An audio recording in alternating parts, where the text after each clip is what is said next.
Babysitters have read it. Was there a time you had to call the police on the parents of the child you babysat?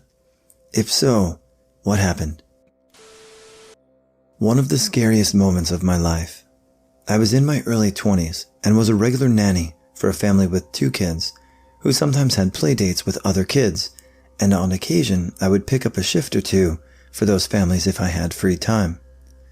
Mom was out of town for a conference and Dad worked 9 to 5. So I picked up these kids from school on a Friday and walked home with them. Expected to do the usual, snack, homework, some light dinner prep until Dad got home, except Dad was home when we got there. He was pacing around in the kitchen and acting really strange. The first thing that tipped me off was he hadn't driven home. He must have walked because his car wasn't there. The kids were old enough to tell something was off, and I didn't know this family that well, so I was really on edge.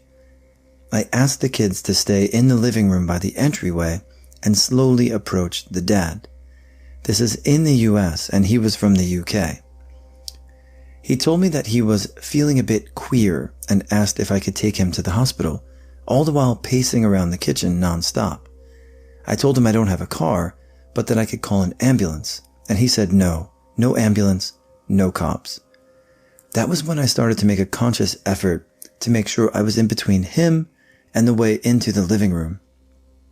I said I would call the mom of the family I was a regular nanny for to see if she could take him because they lived nearby. She didn't answer, so I texted her to tell her what was going on. She called me as soon as she got the text and said, "I'm calling the cops, I'll be over soon." Apparently this guy had a history of doing stuff like this, and the moms were close, so she knew. My number one goal was to get the kids out ASAP. I saw her pull up and said, "Okay, let's go outside now." I stayed between him and the kids as we walked outside of the house and got the kids into her car, which she had left running. She got out and I got in the driver's seat and drove away right as the cops pulled up, guns blazing, screaming at him to get down on the ground. They arrested him, and I guess he had some kind of medical crisis, because they ended up taking him to the hospital, where they discovered he had some kind of tumor on his pituitary that sucked some vital nutrients out of his body and made him act insane. Please forgive me, I don't know the exact medical details. I called the kid's mom to tell her what was going on, and she apologized profusely and said she was heading back from her conference immediately, but it was a 5-hour drive. I fed the kids, put them to bed, and crashed on the couch until Mom got home around 2 a.m. He did have some underlying mental illness that he had to deal with post-tumor removal, but he is okay now, as far as I know, though he did move back to the UK. Kids and Mom are good. I still see them around.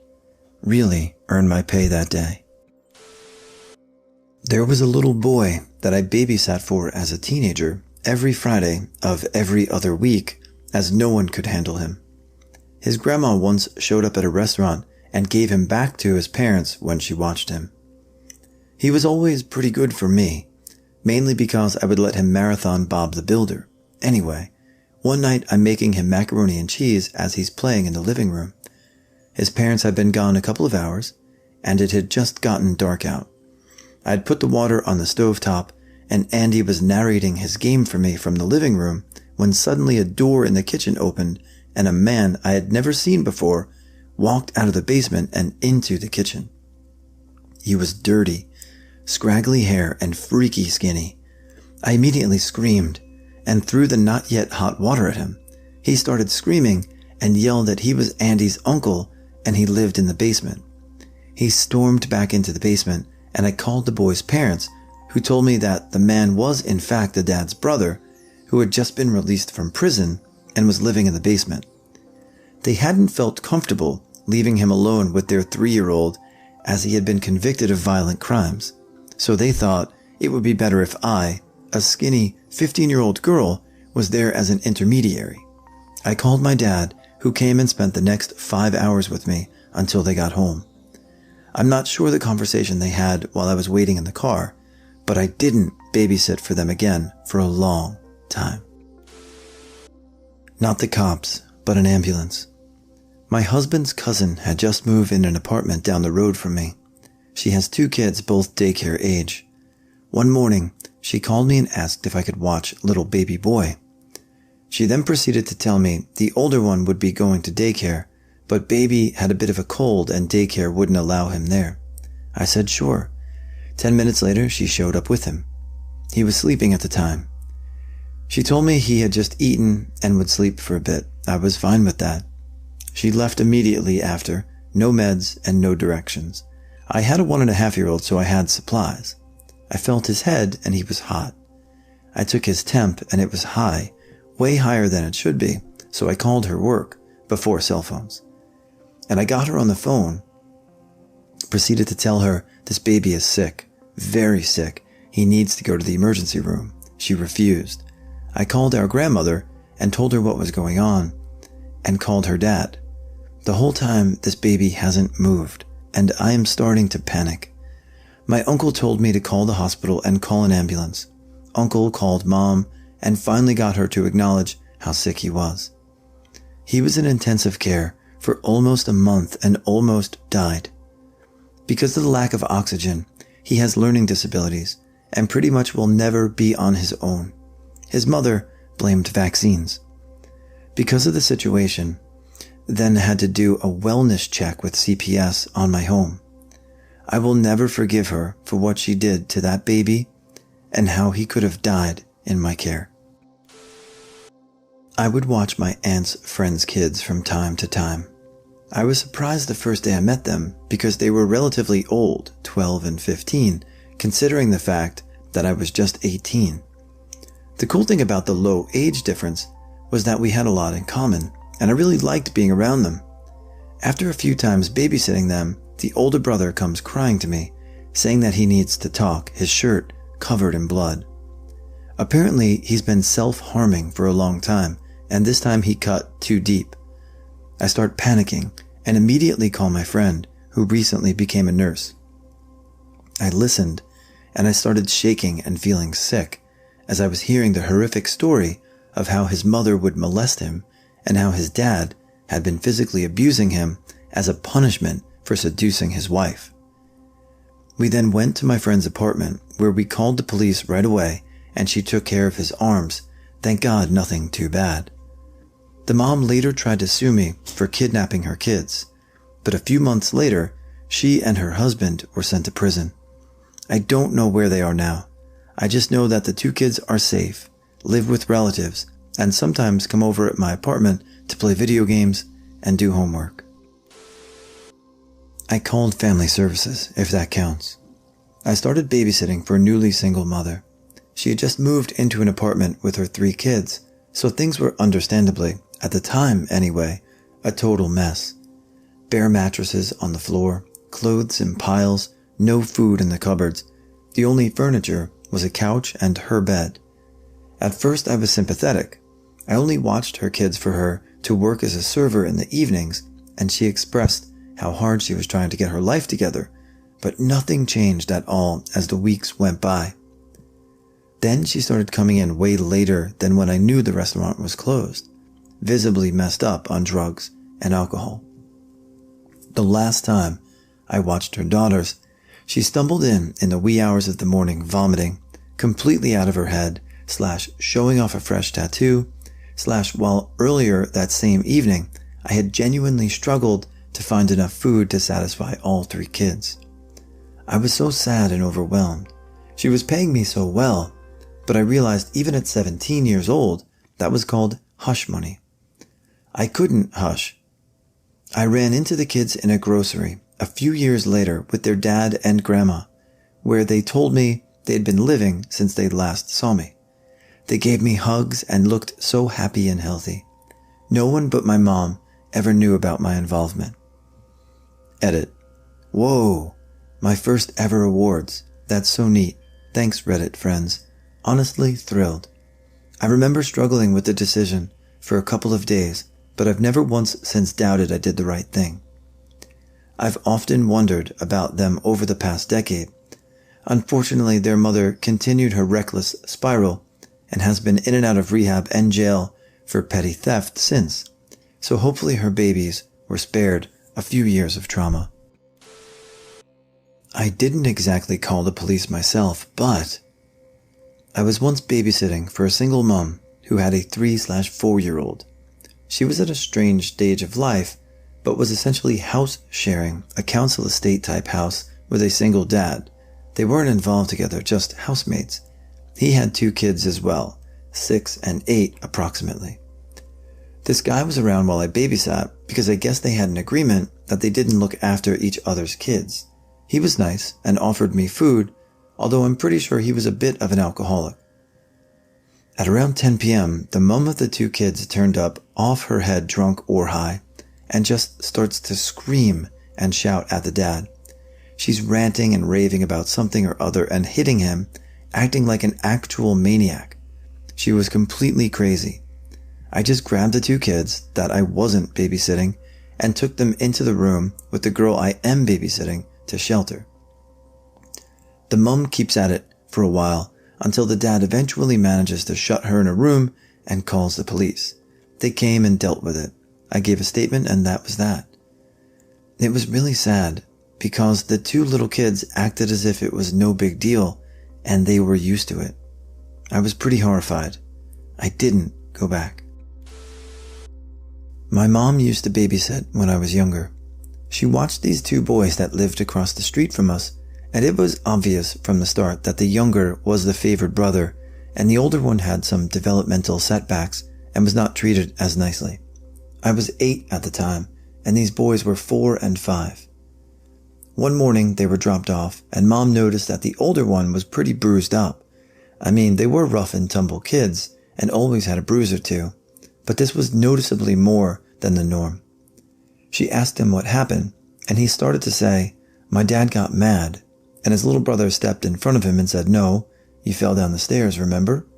Older brother's eyes went wide, and he nodded and said he fell down the stairs. Mom called the deputy, who was a friend of my dad's and lived a few streets over. He came to our house and talked with my parents and promised to look into it. The boys stopped coming to our house. Mom, who grew up with an abusive father and divorced her abusive first husband, was heartbroken.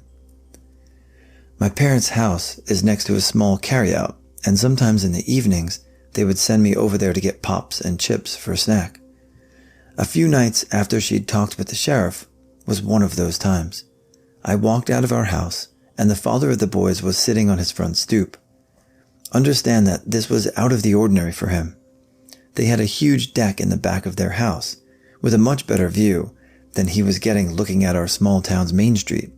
It did not occur to me until years later that he was waiting to see me or one of my very regular trips to the store. He stood up and yelled my name and waited until he knew he had my attention. Then he proceeded to tell me to go get my bitch mother, to tell her that if she wanted to call the cops on him, she would come out and face him and he'd give her something to call the cops about. It was surreal. I knew I should be scared, but I wasn't quite.